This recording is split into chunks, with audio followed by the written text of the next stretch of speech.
give you a basic outline of the plot as quickly as I can. So the Americans and Russians hate each other, but they have to come together to stop an independent party creating nuclear weapons for themselves. So they get Armie Hammer and Henry Cavill to join forces and try and stop this mess. And Alicia Vikander is in there somewhere.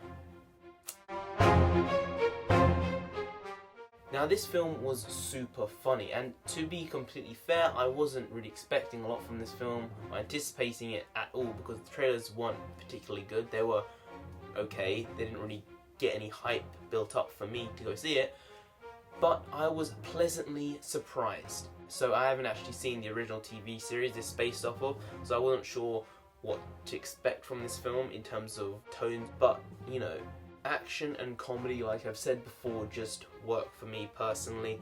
Now, I love superhero films and they are my jam, but action comedies are sort of my bread and butter.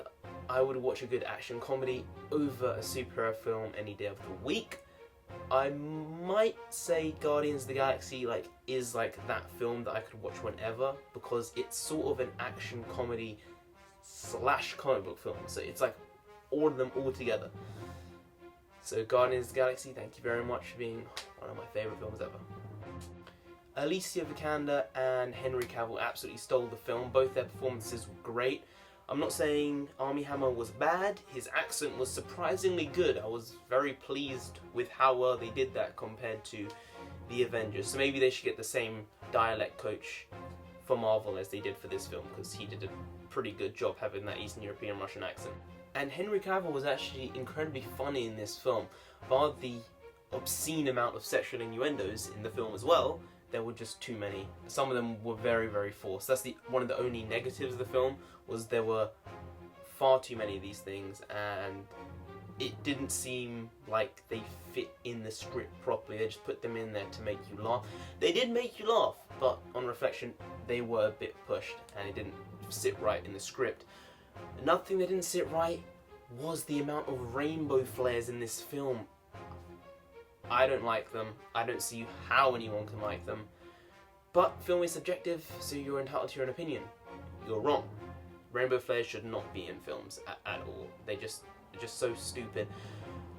On another note, you could tell this was a Guy Ritchie film. That's not a bad thing. I think it was a very well done project. As you would expect, the action in this film was incredibly good. I do feel this year is like the spy year. There have been a lot of very, very good spy films this year.